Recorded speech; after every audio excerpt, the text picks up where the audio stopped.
ઋષિ ચિંતન ચેનલમાં આપ સૌનો હાર્દિક સ્વાગત છે। આવો ગાયત્રી મહામંત્ર સાથે સાથે ઓમ ભૂર્ભુવઃ સ્વાહા તત્સવિતુર્વરેણ્યં ભર્ગો દેવસ્ય ધીમહિ ધિયો यो नः प्रचोदयात्। आये गुरुवर विराजिए कथा कहमति अनुसार।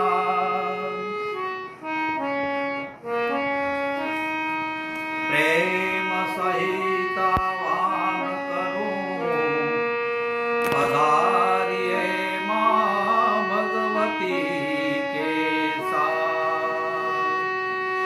विश्वामित्र और वशिष्ठ वाल्मीकि और व्यास मानव मात्र के हृदय में भर दो प्रेरणा पाल, भर दो प्रेरणा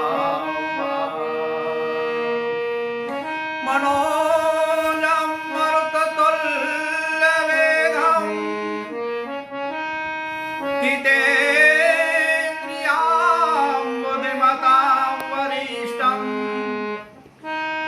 वातात्जन्यवानरदूतमुख्यं श्रीरामदूतं शरणं प्रपद्ये।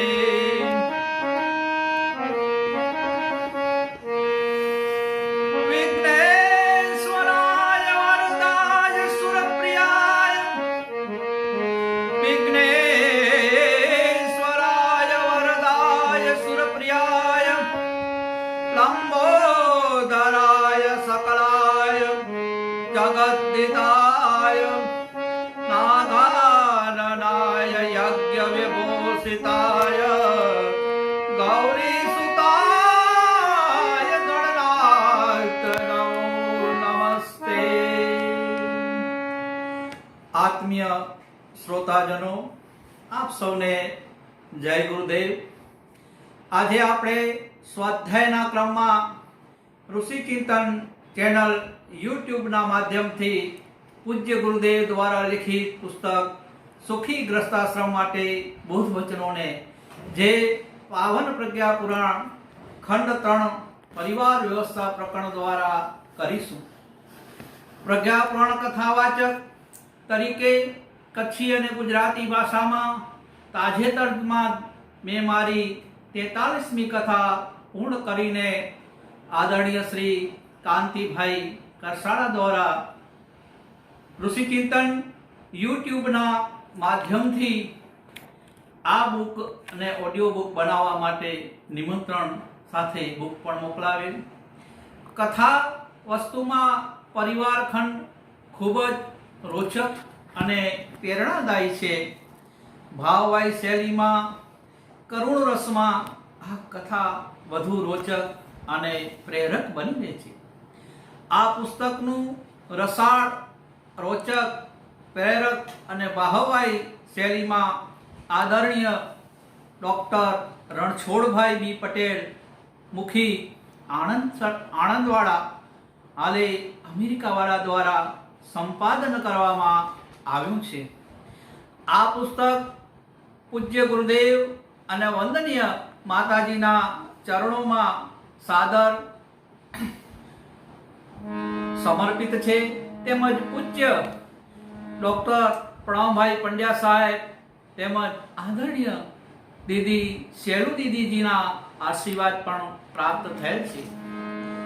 તપોનિષ્ઠ વેદમૂર્તિ પરમ પૂજ્ય ગુરુદેવ શ્રી રામ શર્મા આચાર્યજીના પુસ્તકોમાં ક્રાંતિ ધર્મ સાહિત્ય અને પુસ્તકોમાં પ્રજ્ઞા પુરાણને પોતાનું સૌથી પ્યારું સાહિત્ય ગણાવતા હતા। પ્રજ્ઞા પુરાણ ભાગ 3 પરિવાર ખંડ છે અને બધા જ ગ્રસ્તાશ્રમીઓ માટે ખૂબ જ ઉપયોગી છે, તેમાં થોડા ફેરફાર કરી આ પુસ્તકને લોકપ્ય ભોગ બનવાનો પ્રયાસ કરવામાં આવેલ છે, જે સંપાદક શ્રીની દીર્ઘ દ્રષ્ટિ છે. પ્રજ્ઞા પુરાણ ભાગ 3 નું સરળ વિવેચન છે. મૂળ પુસ્તિકામાં જુદા જુદા વિષયોની શરૂઆત સંસ્કૃત શ્લોકોથી કરવામાં આવી છે અને એની નીચે અર્થ તથા વ્યાખ્યા પણ આપેલા છે. પંડિતો, વિદ્વાનો તથા સંસ્કૃત ભણેલા લોકો સિવાય આ માટે સંસ્કૃત શ્લોકો ઓછા ઉપયોગી છે. સામાન્ય વર્ગ માટે વિષય વસ્તુ ક્યાંથી શરૂ થાય છે અને ક્યાં પૂર્ણ થાય છે તે સમજવામાં મુશ્કેલી પડે તે સ્વાભાવિક છે. જેથી પુસ્તકને સરળ, જન ઉપયોગી તથા ઘટઘટમાં પણ મૂળ રૂપને નુકસાન ન થાય એ રીતે ઈરાદાથી શ્લોકોને સ્થાન આપ્યું નથી, પણ તેનો અર્થ અને બોધ સ્વરૂપે યથાવત રાખ્યો છે. સાથે સાથે કથાનકને પણ સ્પષ્ટ કરવા પૂજ્ય શ્રીએ ઘણા જ દ્રષ્ટાંતો આપ્યા છે. તેમાંથી માત્ર ચોટદાર દ્રષ્ટાંતો પસંદ કરીને આ પુસ્તકનો હેતુ જાળવી રાખેલ છે.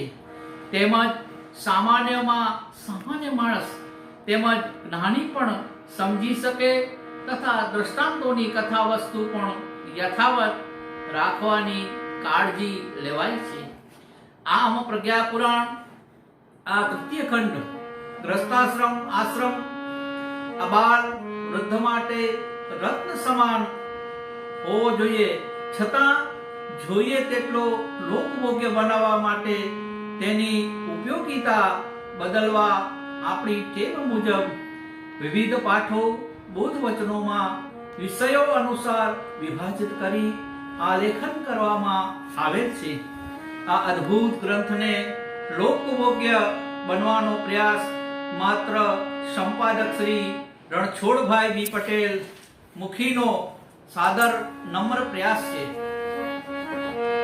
આ પુસ્તકમાં 60 જેટલા બોધ વચનોનું સંકલન કરવામાં આવેલ છે, જે આપણી સમક્ષ ઈ બુકના માધ્યમથી હું શિવજી આરમોડ શિવ ટ્રસ્ટી ગાયત્રી શક્તિપીઠ માધાપર તેમજ પાવન પ્રજ્ઞા પુરાણ કથા વાચક આપની સમક્ષ રજૂ કરવાનો નમ્ર પ્રયાસ કરીશ.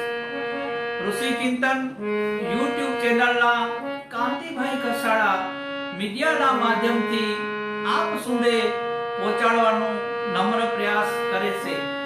આવો આપણે સૌ પૂજ્ય ગુરુજી દ્વારા હૃદયની શાહી અને કરકમળ દ્વારા આલેખવામાં આવેલ બોધ વચનોને હૃદયંગમ કરવાનો પ્રયાસ કરીએ. અસ્તુ. પ્રથમ અધ્યાય પરિવાર વ્યવસ્થા પ્રકરણ બોધ વચન. ગ્રસ્ત જીવન છે એ મહાન છે. ગ્રસ્તો જ હકીકતમાં યજ્ઞ કરે છે. ગ્રસ્તો જ સાચા તપસ્વીઓ છે. એટલા જ માટે ચારેય આશ્રમમાં ગ્રસ્તાશ્રમ સર્વશ્રેષ્ઠ ગણ્યો છે. ગ્રસ્તાશ્રમ એ સમાજને સાચા નાગરિકની આપતી ખાણ છે. ભક્ત, જ્ઞાની, સંત અને મહાત્મા, સંન્યાસી, સુધારક, મહાપુરુષ, વિદ્વાન અને પંડિત વગેરે આ ગ્રસ્તાશ્રમની ભેટ છે. મહર્ષિ વ્યાસજીના શબ્દોમાં ગ્રસ્તાશ્રમ બધા જ ધર્મનો મૂળ આધાર છે. તેથી તેને ધન્ય ગ્રસ્તાશ્રમ કહીને બિરદાવ્યો છે. ગ્રસ્ત આત્માથી પરમાત્મા સુધીની યાત્રા કરી મહાન બની શકે છે. તેવા પૈકી કેટલાક ઉદાહરણ જોઈએ.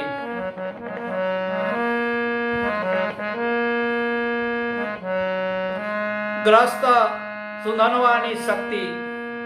મહાભારતમાં સુનનવા અને અર્જુન વચ્ચે ભયંકર યુદ્ધ થયું. કથા એવી આવે છે કે મહાબળવાન હતા અને યુદ્ધ વિદ્યામાં પારંગત હતા. ઘમાસણ યુદ્ધ ચાલ્યું. તેની ભયંકરતા વધતી જતી હતી. કોઈ નિર્ણય નહોતો આવતો. અંતે એવો નિર્ણય કરવામાં આવ્યો કે છેલ્લા 3 બાણમાં જ ફેસલો કરો. એટલાથી કાં તો કોઈનો વધ થાય અથવા બંને પક્ષ પરાજય સ્વીકાર લે. જન્મ મરણનો પ્રશ્ન આવી પડતા ભગવાન શ્રી કૃષ્ણે અર્જુનને મદદ કરવી પડી. એમણે હાથમાં જળ લઈને સંકલ્પ કર્યો કે ગોવર્ધન પરત ઉઠાવવાનું અને વ્રજનું રક્ષણ કરવાનું હું અર્જુન ને આ બાણ સાથે જોડું છું. અને સામે સુધન્વાએ કીધું કે એક પત્ની વ્રતનું પાલન કરવાનું મારું પુણ્ય મારા બાણ સાથે જોડાઈ જાય. અને બંને બાણ ટકરાયા. અર્જુનનું બાણ કપાઈ ગયું, સુધન્વાનું બાણ આગળ વધ્યું અને નિશાન ચૂકી ગયું. બીજું બાણ લેવામાં આવ્યું. આ વખતે ભગવાન કૃષ્ણે મગરના મુખમાંથી હાથીને બચાવ્યાનું અને દ્રૌપદીની લાજ બચાવ્યાનું પુણ્ય અર્જુનના બાણ સાથે જોડી દીધું.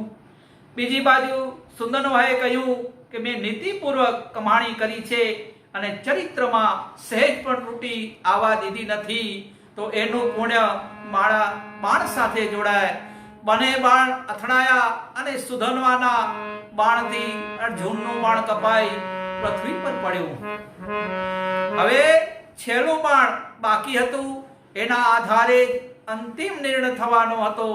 ભગવાન કૃષ્ણે કહ્યું કે મેં વારંવાર જન્મ લઈ આ ધરતી પર ભાર ઉતારવાનું મારું પુણ્ય અર્જુનના બાણ સાથે જોડાઈ જાય.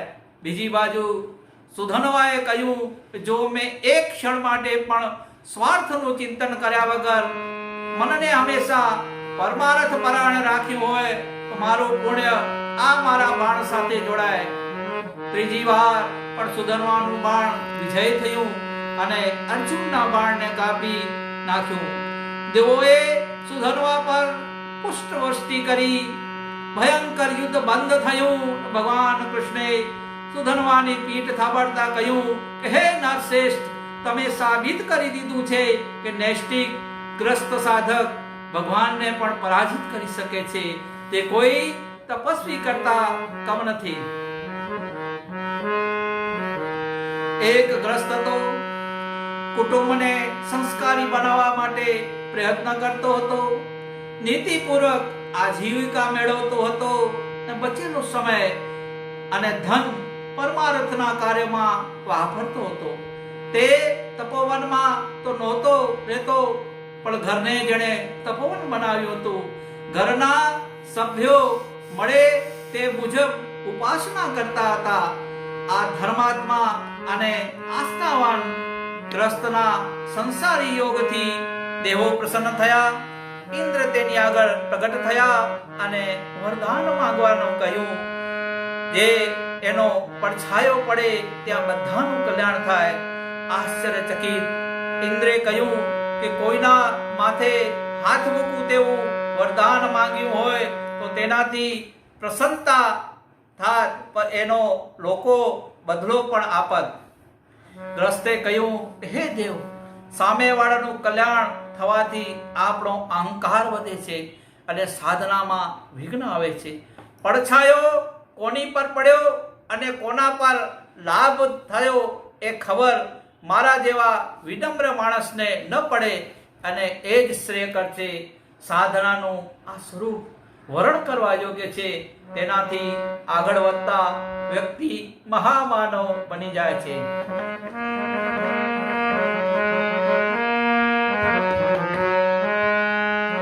જાપાનમાં ઓપી સાધેના પરિવારની સંખ્યા 1000 સભ્યોની હતી. આમ છતાં કુટુંબના સભ્યો વચ્ચે કદાપી બોલાચાલી થઈ નહોતી. તેની ખ્યાતિ સાંભળી સમ્રાટ જોવા આવ્યા અને વડીલ ગ્રસ્તે તેની એકતાનું રહસ્ય પૂછ્યું તો જવાબ આપ્યો કે મારા કુટુંબની દરેક વ્યક્તિ સંયમ, સહનશીલતા, શ્રમશીલતા અને પરંપરાના સહકારનું મહત્વ સમજે છે, કમજોરને વધુ સહકાર આપે છે. આ રીતે તેમનામાં સાંસારિક અને દેવી ગુણોનો વિકાસ થાય છે, આત્મીયાનો વિસ્તાર થાય છે. બધા જ હળીમળી રહેવાનો આનંદ લે છે. અસ્તુ.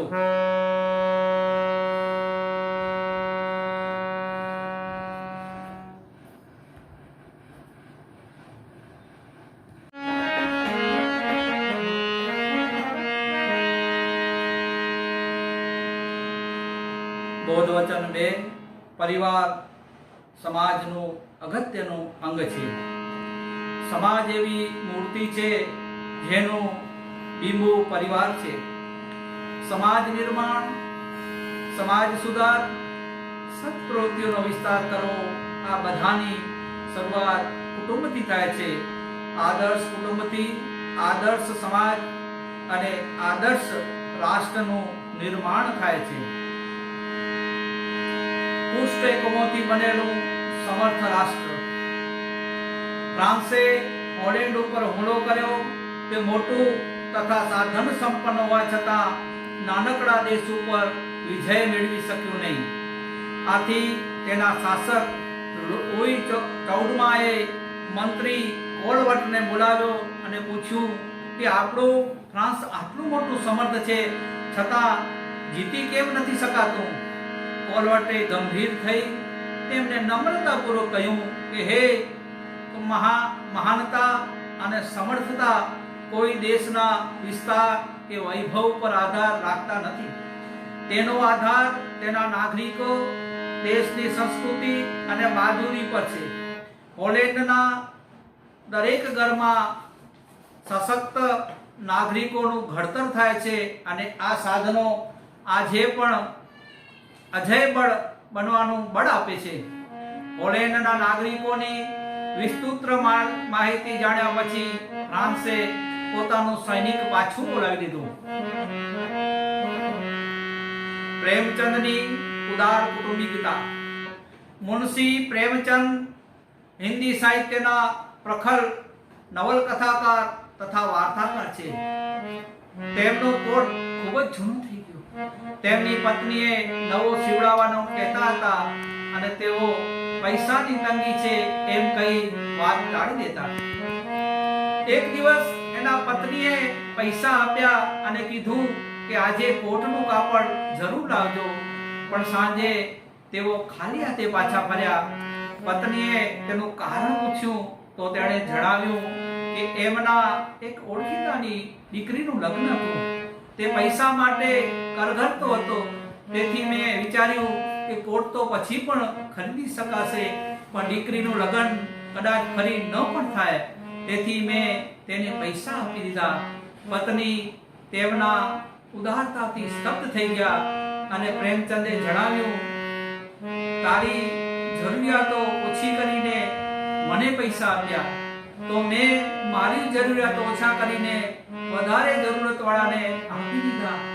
આખરે આપણા બધા કુટુંબોથી તો સમાજ બને છે અને સમાજને આ રીતે ત્યાગથી સુખી અને સમૃદ્ધ બનાવી શકાય છે.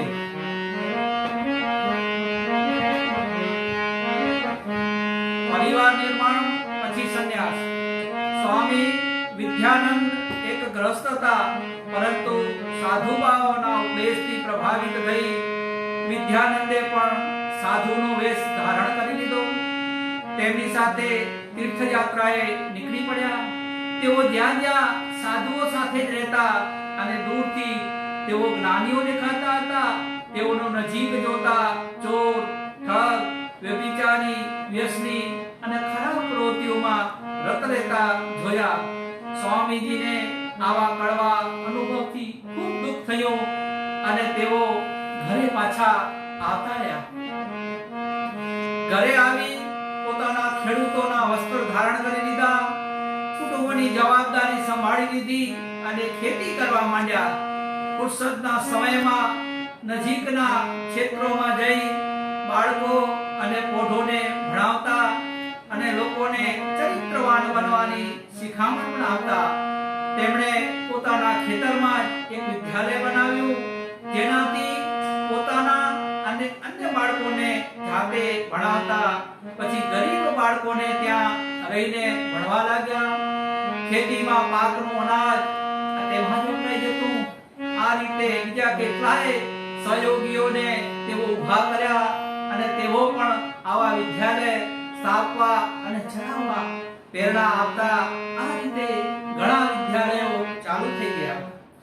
એમણે સંન્યાસ છોડી કાંઈ ગુમાવ્યું તો નથી ને એવો પ્રશ્ન પૂછતા એણે જવાબ આપ્યો, મેં તો કુટુંબ વિકાસ દ્વારા સમાજના નવનિર્માણની નાની ભૂમિકા ચાલુ કરી છે. ભૂલ તો મેં પહેલા કરી હતી કે જ્યારે હું મારી કુટુંબની જવાબદારી ભૂલીને સાધુ સમાજમાં જોડાઈ ગયો હતો.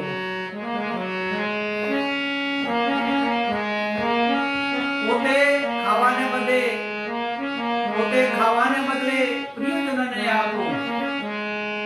ગુરુએ શિષ્યને થોડા ફળ આપ્યા. એણે એ ફળો પોટલીમાં બાંધી ઘેર લઈ ઘણા બધા બાળકોને વેચી દીધા અને પોતે ખાધા નહીં. ગુરુને આ જાણકારી મળી. શિષ્ય બીજા દિવસે આવ્યો ત્યારે ગુરુએ કહ્યું કે ભગવાને આપેલા અનુદાનો જે રીતે સંતાનોને વેચી દીધા તે જ તારી જેમ સહૃદય ગણાય. જે પોતે જ ખાઈ જાય અને બીજાને કંઈ આપતો નથી તે સ્વાર્થી કહેવાય. એ રીતે ગઈકાલે મળેલા ફળો તે બાળકોને વેચી દીધા. તેવી જ રીતે ભગવાન તરફથી મળેલા અનુદાનો લોકોને વેચતા રહો. પારિવારિકતાનો અભ્યાસ તમે આદર્શ લોક સેવા બનવામાં બહુ જ મદદરૂપ થશે. અસ્તુ. પરિવારના માધ્યમથી આત્મવિકાસ. પરિવાર સંસ્થાનું ગઠન કામ કૌતિક ભોજન વ્યવસ્થા કે રહેઠાણ માટે કરવામાં આવતું નથી. આટલી સગવડો તો ધર્મશાળામાં પૈસા ચૂકવવાથી ખૂબ સરળતાથી મળી શકે છે. તેમાં ખર્ચ પણ ઓછું આવે અને જવાબદારીઓથી પણ મુક્ત રહી શકાય. આમ છતાં દરેક બુદ્ધિમાન મનુષ્ય પરિવારના અનુશાસનમાં બંધાવા ઈચ્છે છે. કારણ કે પરિવારના માધ્યમથી મનુષ્ય આત્મકલ્યાણ તરફ આગળ વધે છે. તેનાથી સામાજિકતા, નાગરિકતા અને સૌથી મહત્વનો વિશ્વ માનવનો કલ્યાણકારી ભાવ જાગૃત થાય છે. અનેક સર્વેક્ષણોને આધારે જોવામાં આવ્યું છે કે અમેરિકા જેવા સમૃદ્ધ રાષ્ટ્રમાં 80% લોકો ઊંઘવા માટે ઊંઘની ગોળીઓ લેવી પડે છે. તેમાંથી અડધાથી પણ વધુ લોકો માનસિક તણાવનું કારણ તેની પારિવારિક જીવન, સ્નેહ, સદભાવ, આત્મીયતા વગેરેનો પૂર્ણ અભાવ માનવામાં આવ્યો છે.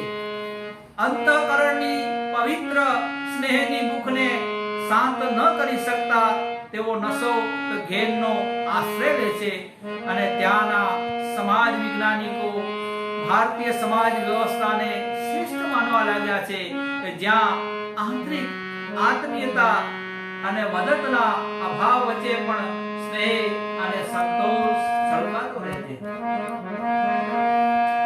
ભરતજીનું સૌજન્ય.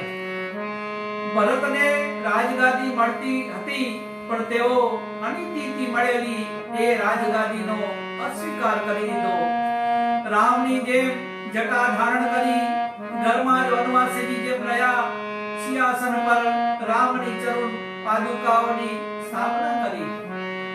આવી આત્મીયતાથી ઓતપ્રોત અને ત્યાગ અને કર્તવ્યની પારિવારિકતાએ રામના પરિવારને લોકો માટે આરાધ્ય બનાવી દીધો છે. રામ અને ભરત બંને ચરિત્રને પોતપોતાનું સ્થાને આગવું મહત્વ છે. એક મર્યાદાનું પાલન કરનાર મર્યાદા પુરુષોત્તમના રૂપે પૂજાય છે તો બીજા એમની કુટુંબ પ્રત્યે નિષ્ઠા, ઉત્કૃષ્ટતા અને આત્મીય જેવા સદગુણોને કારણે પૂજાય છે. સમસ્ત રામ પંચાયતના પૂજ્ય ગણાય છે.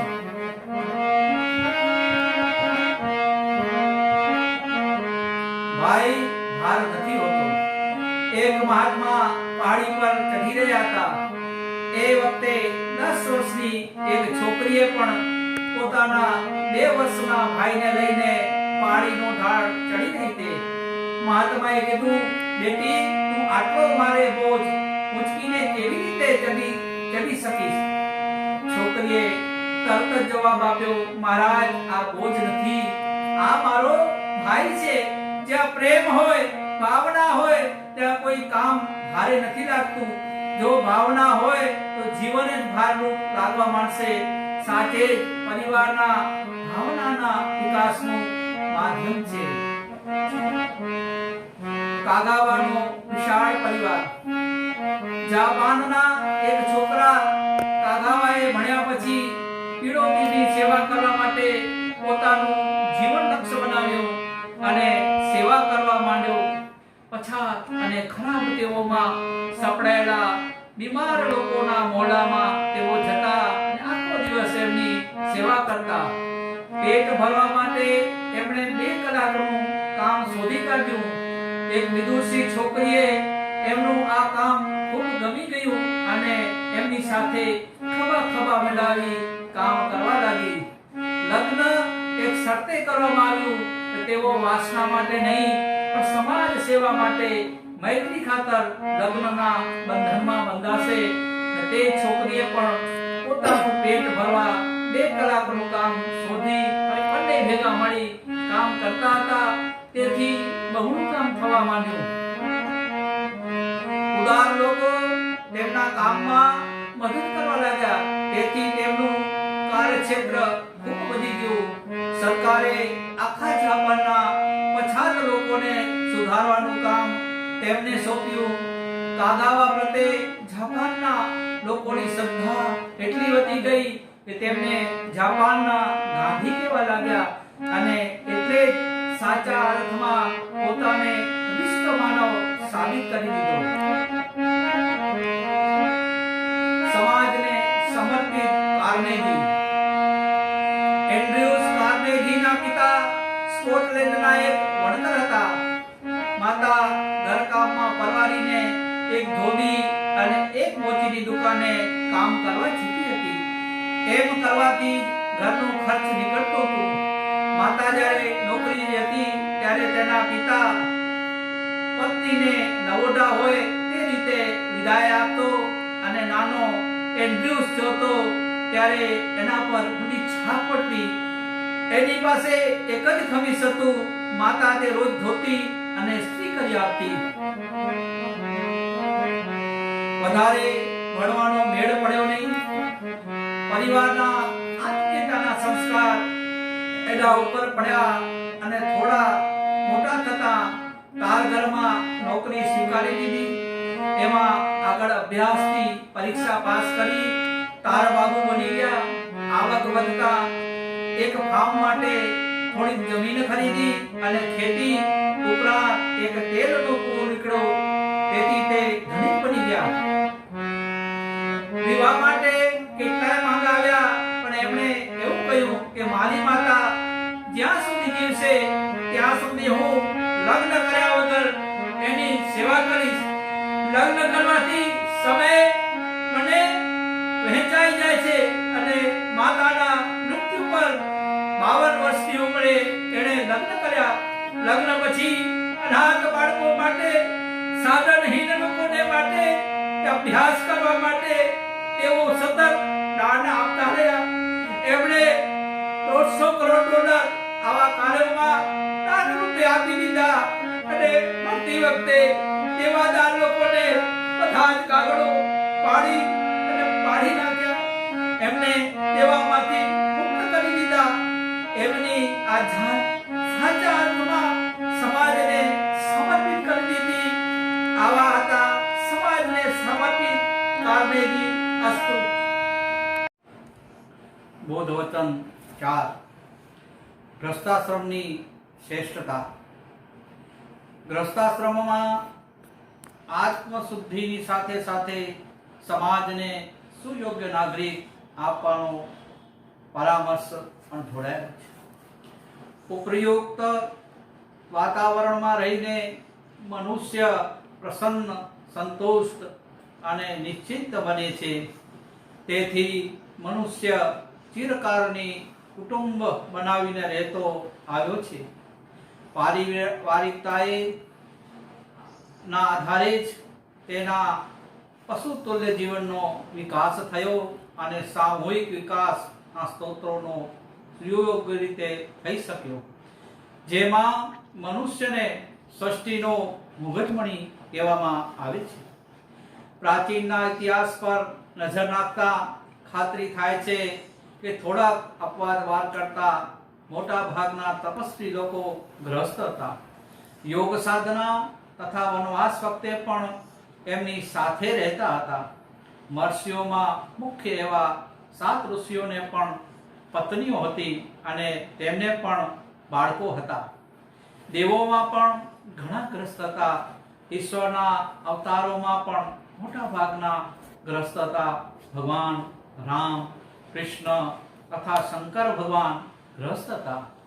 જીવનની સુવિધા તો ગ્રસ્ત જીવનમાં જ વધે છે અને સાથે સાથે કેટલાય જીવન લક્ષ્યોને પરિપૂર્ણ કરવામાં ખૂબ સહાયતા પ્રકારે કરે છે.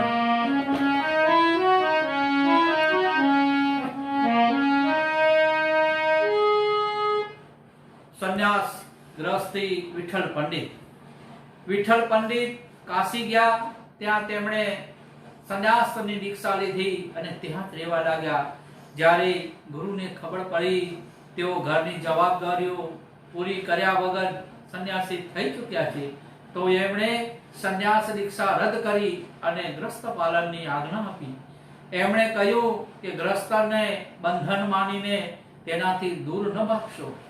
તેની સાથે જોડાયેલ આત્મ પરિષ્કારની બ્રાહ્મણોચિત સાધના કરો અને યુગની આવશ્યકતાને અનુરૂપ સંતાન સમાજને આપવાની આવશ્યકતા અને તેમના નિર્માણની જવાબદારી પૂરી કરો. વિઠ્ઠલ પંડિતે એવું જ કર્યું. નાતીવાળાઓએ પંડિતજીને નાત બહાર મૂક્યા અને એમના બાળકોને પણ કોઈ કામમાં સામેલ કરતા નહીં.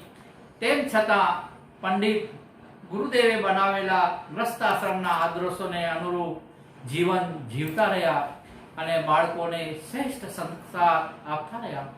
સંત જ્ઞાનેશ્વર સાથે એમના 3 પુત્રો અને મુક્તાબાઈને નામે પુત્રી આ સહિત 4 જણ ધર્મ પ્રચાર કરવા લાગ્યા. તેમના ઋદ્ધિ વિરોધીઓથી દેવ સંસ્કૃતિના વિસ્તારમાં પ્રયાસોમાં સહાયતા મળી. પ્રેમ અને શ્રદ્ધા અને શાંતિનો સુગમ આપણું ઘર. એક ગ્રસ્ત સર્વોત્તમ સૌંદર્યની શોધમાં નીકળી પડ્યા. તેઓ એક તપસ્વી પાસે ગયા અને પોતાની જિજ્ઞાસા પ્રગટ કરી. એમણે જવાબ આપ્યો કે શ્રદ્ધા માટીના રોડાને પણ ગણેશ બનાવી શકે છે. સંતોષ ન થવાથી તેઓ એક ભક્ત પાસે ગયા અને કહ્યું, પ્રેમ જ સુંદર છે. કાળા કૃષ્ણ ગોપીઓને પ્રાણ પ્રિય લાગવા લાગ્યા હતા. થોડુંક સમાધાન ન થયું તો વિચાર કરતા આગળ ચાલ્યા અને યુદ્ધ ભૂમિમાંથી પાછો આવેલ સશસ્ત્ર સૈનિકને મળ્યો. તેણે પૂછ્યું, સૌંદર્ય ક્યાં હોઈ શકે? સૈનિકે જવાબ આપ્યો, શાંતિમાં. જેટલો મોહ એટલી વાતો. નિરાશગ્રસ્ત પોતાને ઘરે પાછા આવ્યા. 2 દિવસની પ્રતીક્ષાથી બધા વ્યાકુળ હતા. પોતાની સાથે બધા વળગી પડ્યા. પુત્રીની આંખમાં આંસુ આવી ગયા. આત્મીયતાનો સ્નેહ અને ગહન શ્રદ્ધાનો સાગર ઉમટી પડ્યો. બધાને અસાધારણ શાંતિનો અનુભવ થયો. ગ્રસ્તે 3 સમાધાનોનો સમન્વય પોતાના ઘરમાં જોયો. એમના મોંમાંથી નીકળવું પડ્યો કે હું ક્યાં ભટકી ગયો હતો. શ્રદ્ધા, પ્રેમ અને શાંતિ, આ ત્રણેયના દર્શન મારા ઘરમાં થાય છે. આ જ સૌથી શ્રેષ્ઠ અને સર્વાધિક સૌંદર્યપૂર્ણ કૃતિ છે. નિસ્પૃહ પરંતુ કર્તવ્યનિષ્ઠ. મિથિલાના પંડિત ગંગાધર શાસ્ત્રીજી એક વિદ્યાલયમાં ભણાવતા હતા. તેમનો છોકરો ગોવિંદ પણ ત્યાં જ ભણતો હતો. તે પણ પિતાની જેમ શિસ્ત અને શિસ્તપ્રિય હતો. સાથે ભણતા બધા વિદ્યાર્થીઓને સ્નેહ અને સન્માન આપતા હતા.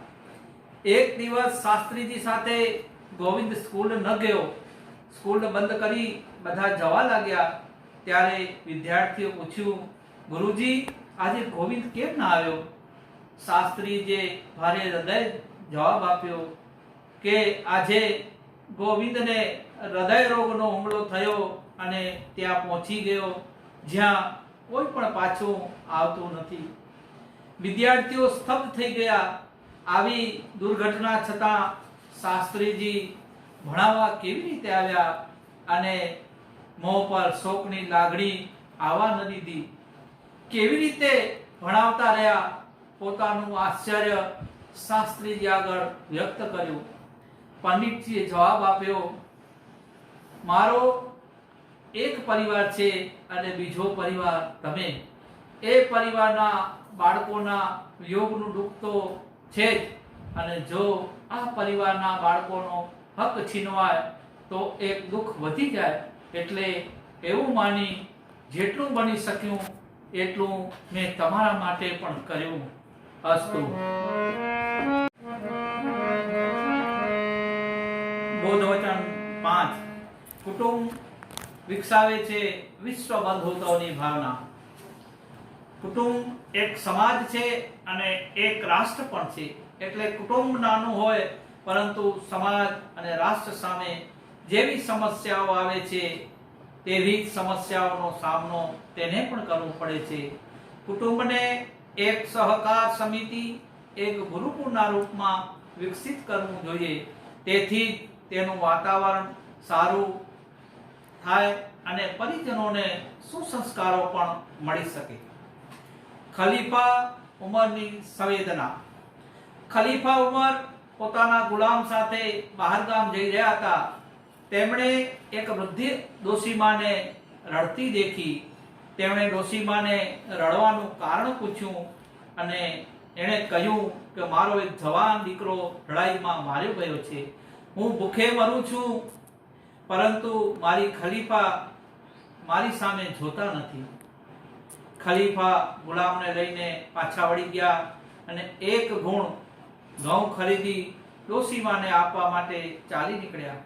રસ્તામાં ગુલામે કહ્યું, લાવો, ગુણ મારા પર પાસે હું લઈ લઉં છું. ખલીફા બોલ્યા, મારા પાપોનું પોટલું ભગવાનને ઘેર મારે જ ઉંચકીને લઈ જવું પડશે. ત્યાં તું મારી સાથે થોડો જ આવવાનો છો. ખલીફાએ ઘઉં ડોશીમાને આપ્યા.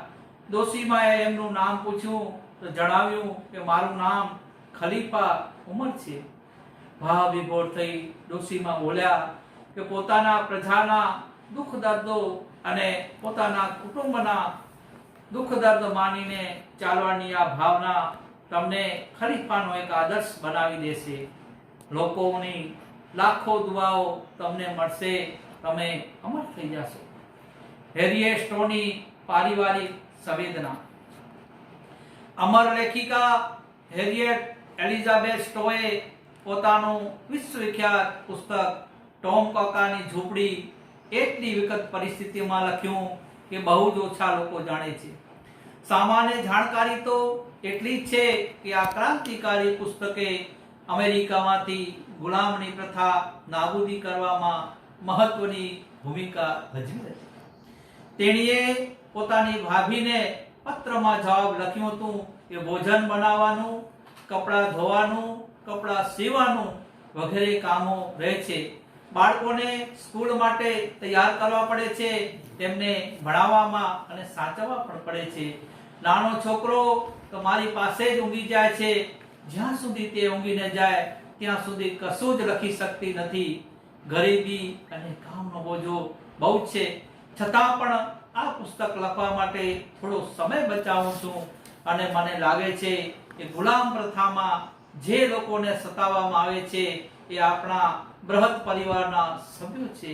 આ પરિવાર માટે 10-12 કલાક કામ કરું છું, તે તો પરિવાર માટે 1-2 કલાક કામ કરવું જોઈએ. હેરિયેટ સ્ટોની આ કૌટુંબિક ભાવના પુસ્તકમાં છપાઈ ગઈ અને તેણે પુસ્તકમાં વર્ણવેલ દુઃખો વાંચ્યા અને તેઓએ મોટા પરિવારના અંગ હોવાનો અનુભવ કર્યો. આ ભાવનાએ ગુલામી પ્રથાને, કલંકને આંસુ વડે ધોઈ નાખ્યું. સાચી કુટુંબની ભાવના. 3 દિવસથી પત્ની અને બાળકોને ભોજન મળ્યું નહોતું. પતિ મહેનત કરવા છતાં 1 દિવસનું પણ ભોજન મેળવી શક્યો નહોતો. પોતાના ઘરમાં ઘરથી બહાર ચાલી નીકળ્યો અને આત્મહત્યા કરવાનું વિચારવા લાગ્યો. થોડો જ સમય એ માણસને આ સંસારમાંથી વિદાય લેવાનો હતો અને ત્યાં પાછળથી કોઈએ એના ખભા પર હાથ મૂક્યો અને કહ્યું, મિત્ર, આ મૂલ્યવાન જીવન ખોઈ તને શું મળશે? નિરાશાથી કોઈ ફાયદો નથી. હું ધારું છું કે તારા જીવનમાં આવેલી મુશ્કેલીઓ તને આવું કરવા વિવશ કરી રહી છે. તો શું આ મુશ્કેલીઓને હસતા હસતા દૂર નથી કરી શકતો? આત્મીયતા સબર શબ્દો સાંભળી એ માણસ ધ્રુસકે રડી પડ્યો. દુષ્કા ભરતા ભરતા એણે પોતાની બધી મુશ્કેલીઓ કઈ સંભળાવી. હવે તો સાંભળનારની આંખમાં પણ આંસુ આવી ગયા. આ દયાળુ માણસ જાપાનના પ્રસિદ્ધ કવિ શિનિચી ઇગુચી હતા. યુવકની મુશ્કેલીઓનો ભાવુક કવિ શિનિચીએ પ્રભાવિત કર્યા. તે દિવસથી એણે સંકલ્પ કર્યો કે મારી મોટા ભાગની કમાણી દુખીઓની સેવામાં વાપરીશ. અને એ વખતે એ યુવકને જરૂરી પૈસા આપ્યા. પરંતુ ઘેર આવીને તેણે એક ગુપ્ત દાન પેટી બનાવી અને રસ્તા પર મૂકી. એ પેટી પર લખવામાં આવ્યું કે જે સજ્જનોએ વાસ્તવમાં પૈસાની જરૂરત હોય તેઓ એ પેટીમાંથી લઈ શકે છે અને ધનથી કોઈ મુશ્કેલીઓ દૂર થશે તો મને આનંદ થશે. ધન્યવાદ. એ પેટી ઉપર કોઈનું નામ લખવામાં આવ્યું નહોતું, કારણ કે શિનિચીને નામ કમાવાની બિલકુલ ઈચ્છા નહોતી. વિશ્વ બંધુત્વ એ જેનું લક્ષ્ય હતું. અસ્તુ.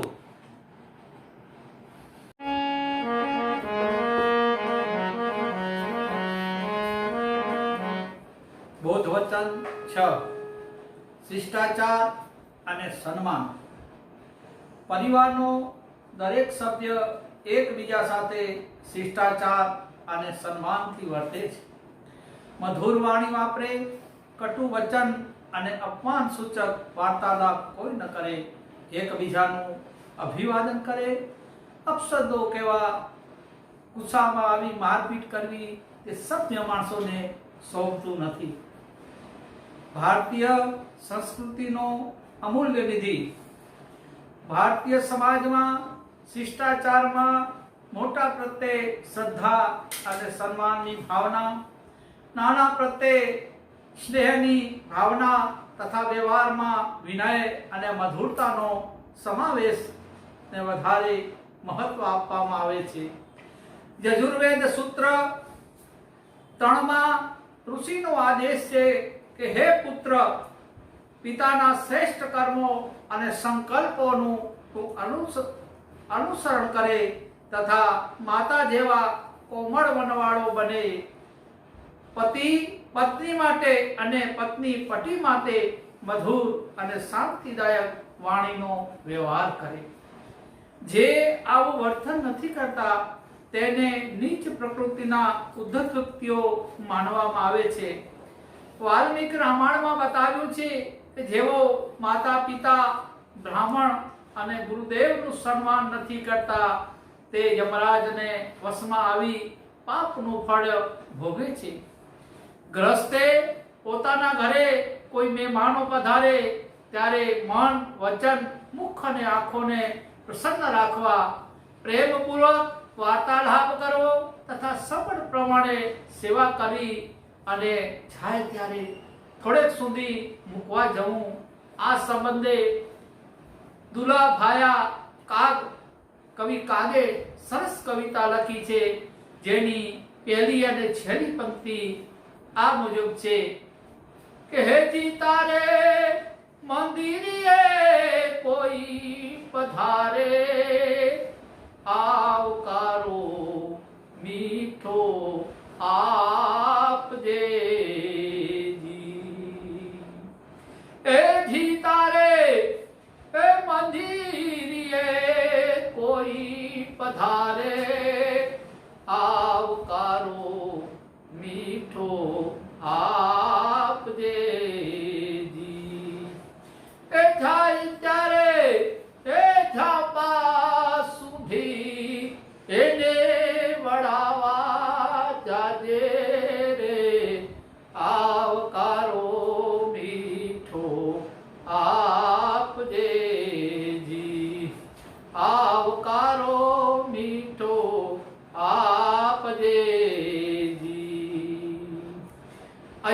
અયોધ્યાનું સમતોલન સચવાયું.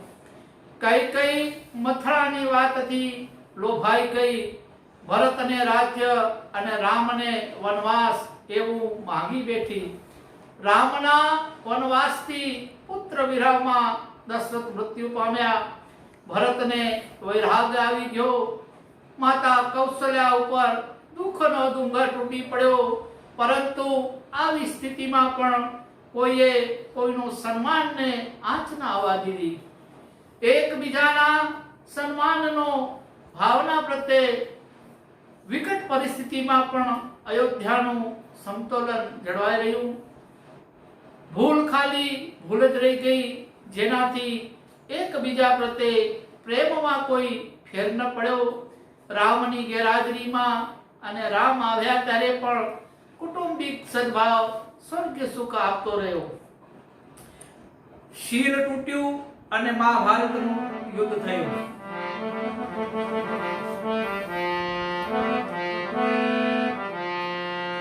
શીલ તૂટ્યું અને મહાભારતનું યુદ્ધ થયું.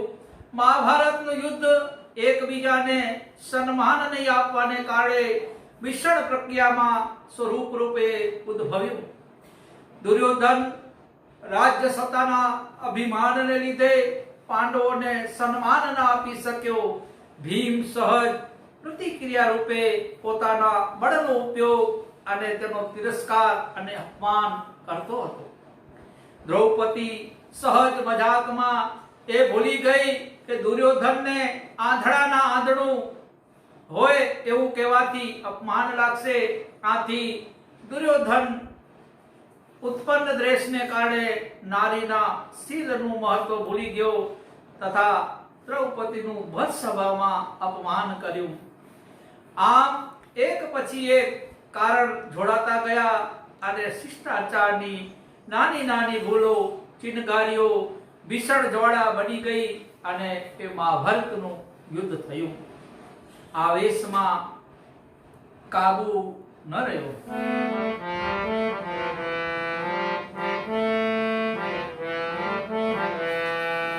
આવેશમાં કાબુ ન રહ્યો. ક્યારેક આવેશમાં ભરેલું પગલું એવું હાનિકારક સાબિત થાય છે જેની પૂર્તિ થઈ શકતી નથી. અને આજથી લગભગ 2000 વર્ષ પહેલા સિસિલીમાં જન્મેલા આર્કમિડીઝને તે વખતે અજોડ વૈજ્ઞાનિક હતા. તેમના પ્રતિપાદનનો તથા શોધખોળનો એ વખતનો શિક્ષિત વર્ગ આશ્ચર્યચકિત થઈ ગયો હતો. એક દિવસ સિસિલીના સેનાપતિને આર્કમિડીઝને મળવાની ઈચ્છા થઈ. તેથી એક સિપાહીને મોકલાવી તેને બોલાવ્યો.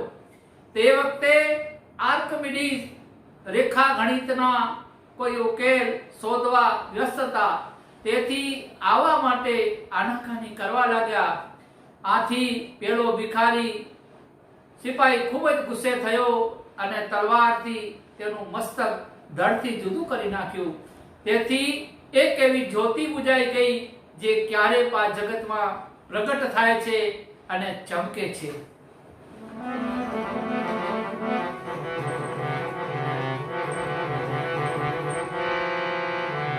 ઉદ્દંડતાના બદલામાં સૌજન્ય. સમર્થ ગુરુ રામદાસ એક ઉદંડ માણસ ચાલવા લાગ્યો અને આખા રસ્તે ખરું ખોટું સંભાળતો હતો. સમર્થ એ શબ્દો ચૂપચાપ સાંભળી રહ્યા હતા.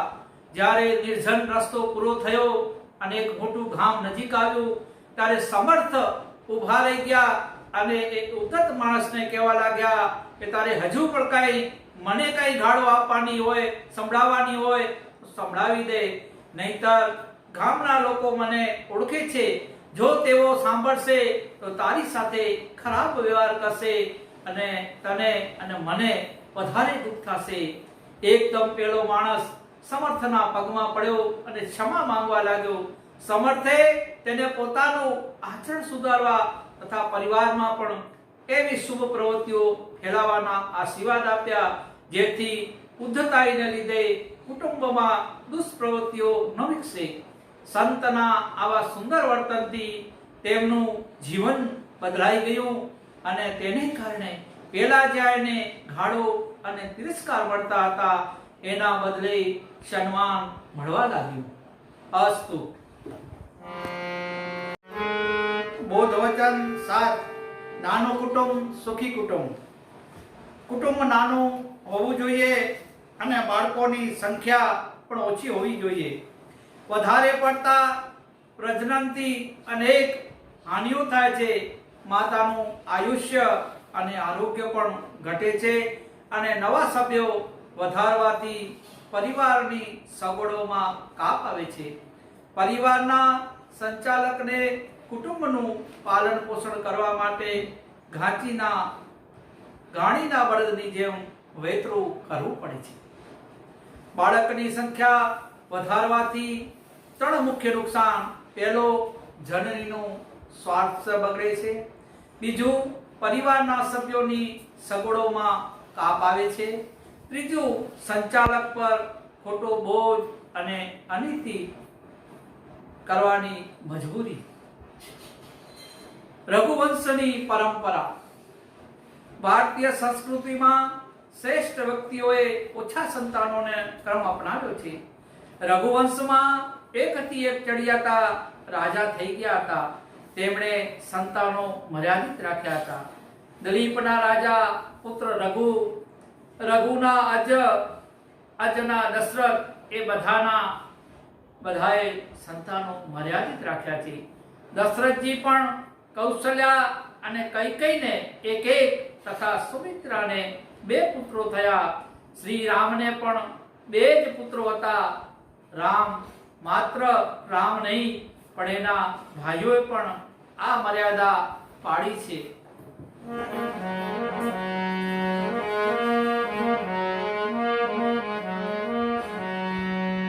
આજે વસ્તી વધારો એ કુટુંબથી માની અને વિશ્વ સુધીની ચિંતાનો વિષય બન્યો છે. એક સર્વેક્ષણ મુજબ 80% કુટુંબો એવા છે કે જેમની પાસે સાધનો ઓછા છે અને જવાબદારીઓ વધારે છે.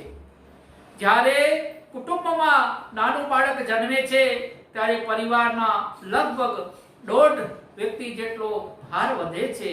પ્રજનન વખતે જેટલી વ્યક્તિઓનો સમય ખર્ચાય છે, લાલન પાલનમાં જેટલા સમય અને શક્તિ વહેંચાય છે, તેની સરેરાશ બાળક ઉંમરલાયક બને ત્યાં સુધી 1.5 વ્યક્તિ જેટલી થઈ જાય છે.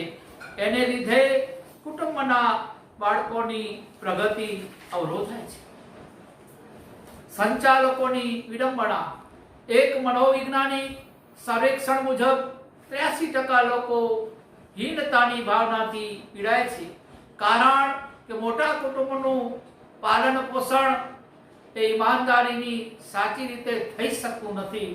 આથી તેમને ખોટા રસ્તા અપનાવવા પડે છે, જેને કારણે સમાજમાં અનીતિ કરનારાઓની એમની ગણતરી થાય છે. નૈતિક ફરજ અદા કરે તો કુટુંબના નિર્વાહનો પ્રશ્ન ઊભો થાય. આમ આત્મગુનેગારથી પીડાય છે અને આ ગૂંચવાડાને લીધે 83% લોકો હીનતાની ગ્રંથિથી પીડાય છે. સત્પુરુષોનો પરિવાર.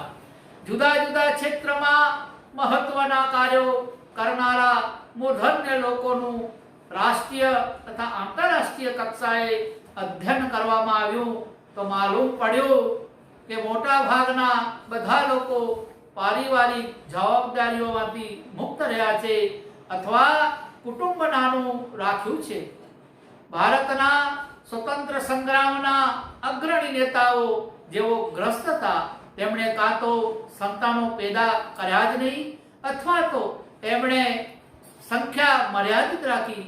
પંડિત મદન મોહન માલવીયાજી, લોકમાન્ય તિલક, મોતીલાલ નહેરુ, જવાહરલાલ નહેરુ, ચક્રવર્તી રાજગોપાલાચાર્ય, જયપ્રકાશ નારાયણજી, આચાર્ય કૃપલાણી, સરદાર પટેલ જેવા અનેક લાંબી યાદી બનાવી શકાય છે, જેમણે કુટુંબને મર્યાદિત રાખીને જરૂરિયાતો પર નિયંત્રણ મૂકી આત્મસંતોષ તથા લોક કલ્યાણની દ્રષ્ટિએ કંઈક કરવા સફળતા મેળવી છે.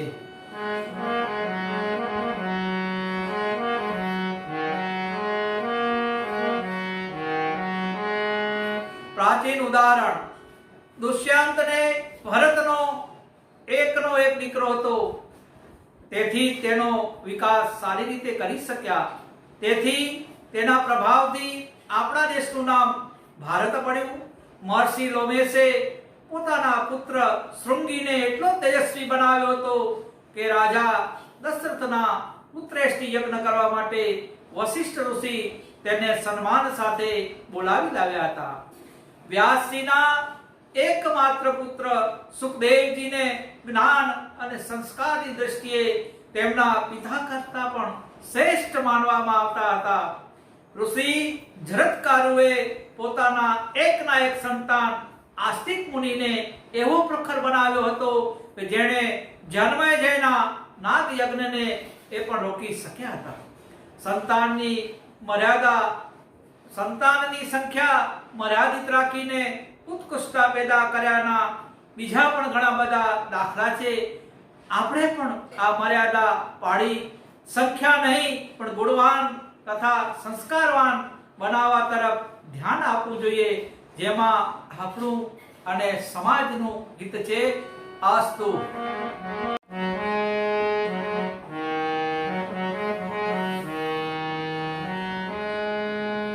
બોધવચન 8. સાદા જીવન ઉચ્ચ વિચાર લાવે સુખ અપાર.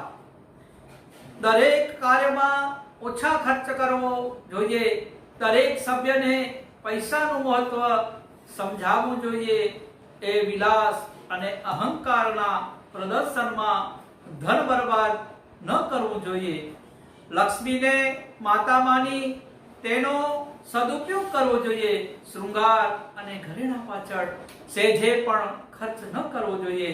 સાદાઈમાં સજ્જનતા અને સુસંસ્કારિતા રહેલી છે. ધનનો જેટલો સદુપયોગ કરવો તેટલો જ લાભ મળશે. પોતાના પગ સંકોરી લ્યો. અકબરે દરબારીઓની બુદ્ધિની કસોટી કરવા એક ટૂંકી ચાદર મંગાવી અને બધાને પ્રશ્ન પૂછ્યો કે ચાદરને લાંબી કર્યા વગર શરીર પૂરેપૂરું કેવી રીતે ઢાંકી શકાય. બીજું કોઈ પણ આ પ્રશ્નનો જવાબ ના આપી શક્યો. ત્યારે બિરબલે કહ્યું, હજૂર, પોતાના પગ સંકોરી લઈને તો આરામથી શરીરને ઢાંકીને સૂઈ શકાય છે. બધાને બુદ્ધિયુક્ત વાત ગમી ગઈ. સાધનો વાપર્યા વગર જરૂરિયાતો ઘટાડીને પણ ગુજરાન ચલાવી શકાય છે. તેથી આવો સંતો વિચારો કે ઉચ્ચ રાખવા અને સાદું જીવન જીવવાનો ઉપદેશ આપે છે. વિલાસ વિકાર ઉત્પન્ન કરે છે. સજ્જનોએ સદા તેનાથી દૂર રહેવું જોઈએ. ઉદ્યોગપતિ શ્રી રામનો વિવેક. દિલ્હીના પ્રખ્યાત ઉદ્યોગપતિ લાલા શ્રી રામનું જીવન મહિને ₹25 ની નોકરી કરવાથી શરૂઆત થયું. કમાવાની ધગસ અને પ્રમાણિકતાને લીધે તેમની ઉન્નતિ થતી ગઈ અને તેઓ કેટલીય મિલોના માલિક બની ગયા. કરોડપતિ હોવા છતાં તેણે પોતાની જરૂરિયાતો મર્યાદિત રાખી અને કમાયેલું ધન સાર્વજનિક સંસ્થાઓમાં ચલાવવા પાછળ વાપર્યું અને તેઓ સાદા જીવન ઉચ્ચ વિચારના પ્રખર હિમાયતી હતા. દ્વિવેદીની મિતવ્યવતા. સરસ્વતીના સંપાદક પંડિત મહાવીર પ્રસાદ ત્રિવેદીને માસિક ₹25 નો પગારથી નોકરી શરૂઆત કરી હતી. પગાર વધતા છેલ્લે તેને ₹150 મળતા હતા.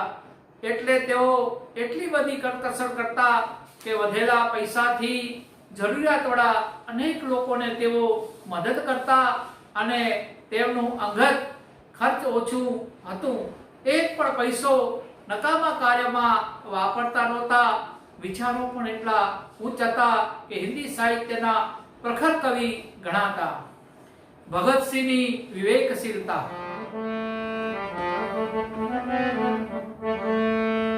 આપણા દેશના મહાન સ્વતંત્ર વીરો અને શહીદ ભગતસિંહને ₹100 ના પગારવાળી નોકરી હતી.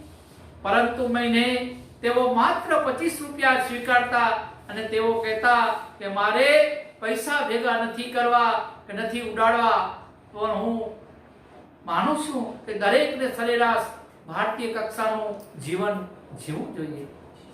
નોબેલની કમાણી અનેક ગણી થઈ. આલ્ફ્રેડ નોબેલ ડાયનેમાઇટ જેવા કેટલીય શોધખોળો કરીને પુષ્કળ ધન મેળવ્યું. બચપણની ગરીબી જાજુ ટકી નહીં.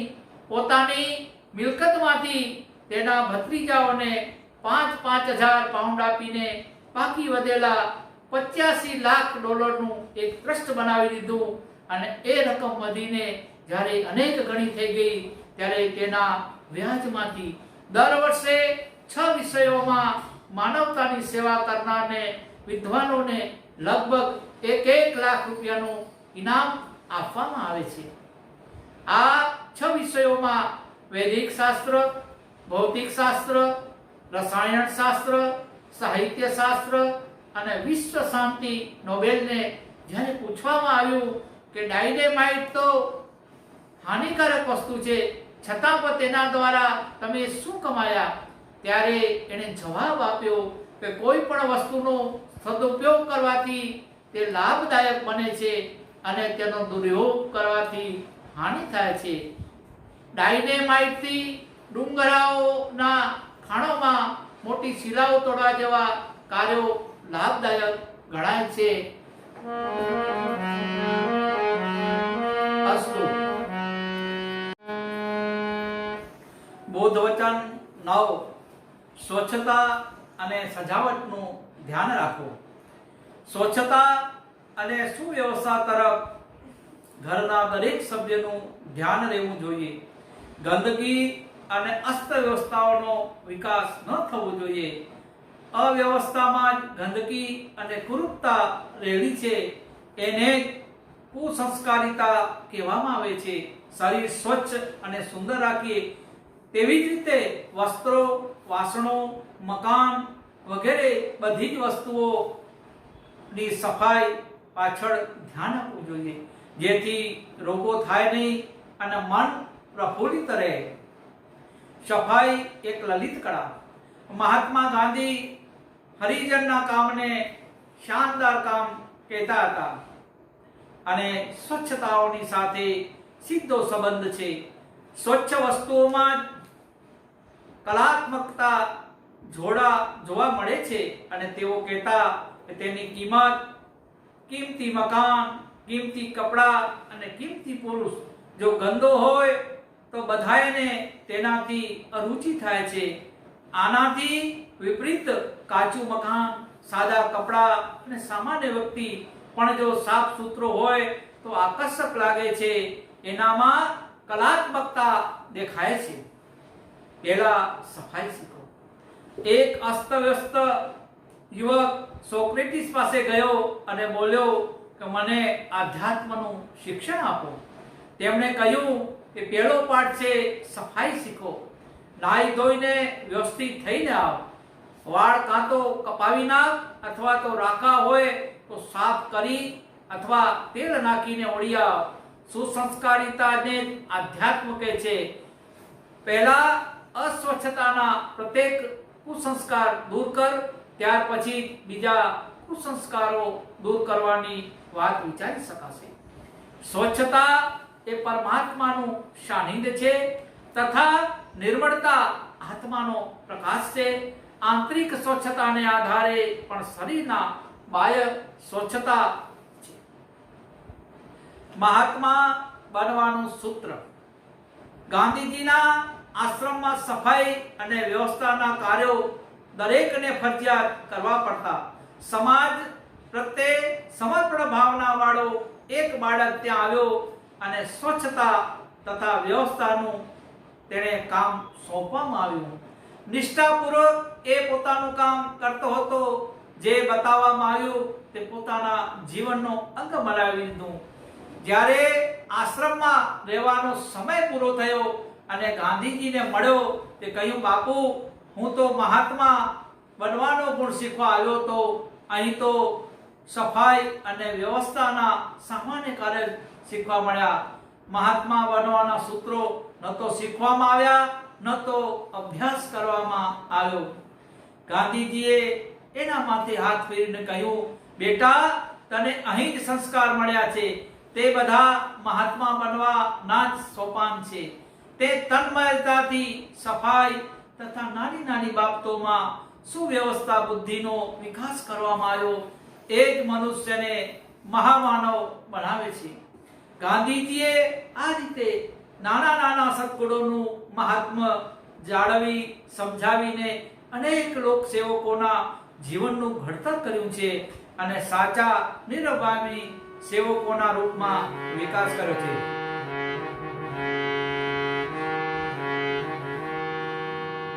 વૈજ્ઞાનિકની પરીક્ષા. એડિશન મહાન વૈજ્ઞાનિક હતા, ગરીબ માતાના દીકરા હતા, પરંતુ બાળપણથી વૈજ્ઞાનિક બનવાની વાત કરતા હતા. માતાએ વિચાર્યું કે આને કોઈ વૈજ્ઞાનિક પાસે મૂકી દઉં, કારણ વિજ્ઞાન ભણવાની માતાનામાં શક્તિ નહોતી. એક વૈજ્ઞાનિક પાસે તે એડિશનને લઈ ગઈ અને બધી વાત કરી. વૈજ્ઞાનિકે એડિશનને એક ઝાડુ આપીને પ્રયોગશાળાની સફાઈ કરવાનું કહ્યું. એડિશને ખૂબ ચીવટથી સફાઈ કરી. કોઈ ખૂણામાં સહેજ પણ કચરો રહેવા ન દીધો અને નહીં તો સફાઈ કર્યા પછી દરેક ચીજ વસ્તુને વ્યવસ્થિત યથાસ્થાને ગોઠવી દીધી. વૈજ્ઞાનિકે આ જોઈને કહ્યું કે આ બાળકમાં વૈજ્ઞાનિક બનવાના ગુણ છે અને આપ એને મારી પાસે મૂકો. આ છોકરો જરૂર વૈજ્ઞાનિક બનશે અને સફાઈ અને વ્યવસ્થાથી મનુષ્યના વ્યક્તિત્વના વિકાસની ક્ષમતા વધે છે અને તેનાથી તેના સ્તરના ગુણની ખબર પડે છે. દરેક માતાએ પોતાના બાળકોને આવા જ ગુણ વિકસાવવા જોઈએ.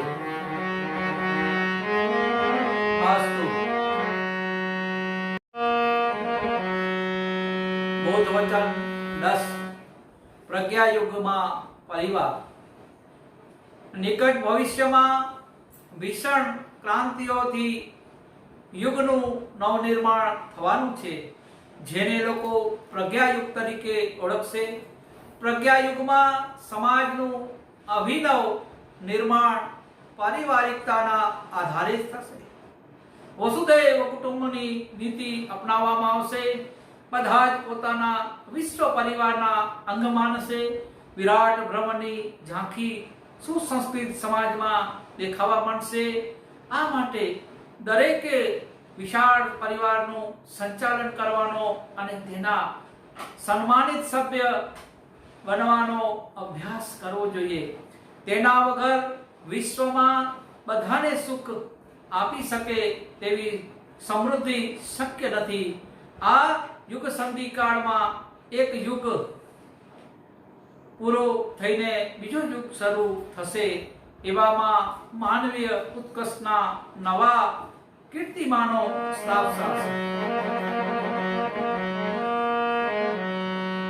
પ્રજ્ઞાયુગમાં પૃથ્વી ઉપર જીવિત લોકો એ કુટુંબ જેવો ભાવ રાખશે.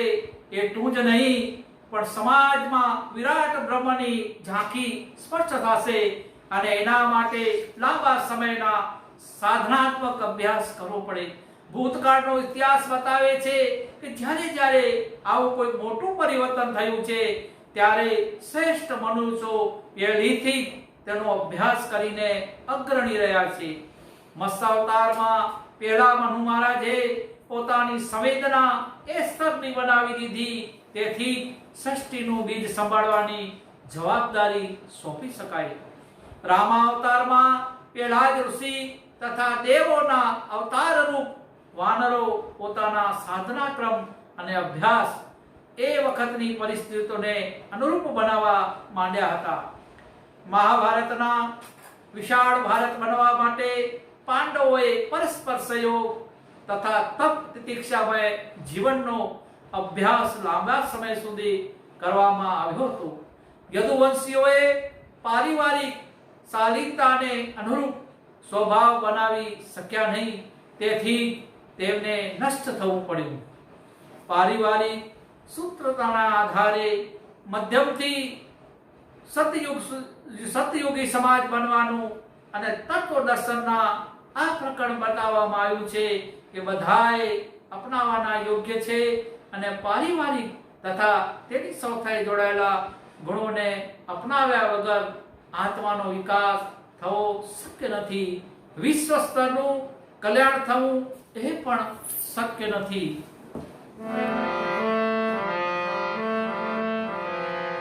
હળીમળીને ખાઓ. દરેક કીડીને ક્યાંકથી ગોળની એક કાંકરી મળી તે માટે અલગ દર બનાવીને ત્યાં સંતાડી દીધી. સમય મળે એકલી ખાઈ આવતી રાણી કીડીને આ વાતની ખબર પડી તો તેણે જૂથમાંથી કાઢી મૂકવાની સજા કરી. તે કરઘરી પડી અને માફી માંગવા લાગી. રાણીએ કહ્યું કે આપણા કબીલામાં બધાએ તનતોડ મહેનત કરી અને સાથે મળીને પેટ ભરીને ખાવું એ સિદ્ધાંત છે. મધપુડાની મધમાખીઓની જેમ બધાએ સાથે રહેવું, સાથે જમવું અને સાથે કામ કરવું એ શીખવાનું છે. તેથી આપણી જેમ શીખીને મનુષ્ય પણ પ્રજ્ઞા પરિવાર બનાવી સાથે રહેશે, કામ કરશે, ખાશે, પીશે અને આનંદથી જીવન છે વ્યતીત કરશે. એકતામાં સુરક્ષા.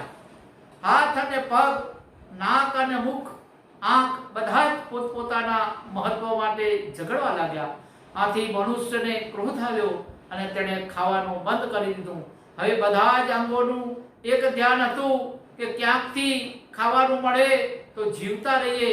મનુષ્ય બોલ્યો, હવે સમજી ગયા કે તમારા બધાનું અસ્તિત્વ એ મહત્વ હળીમળીને રહેવામાં જ છે. ધર્મનો સાચો અર્થ. એક શિષ્ય પોતાના ધર્મનિષ્ઠ હોવાનું અભિમાન થઈ ગયું.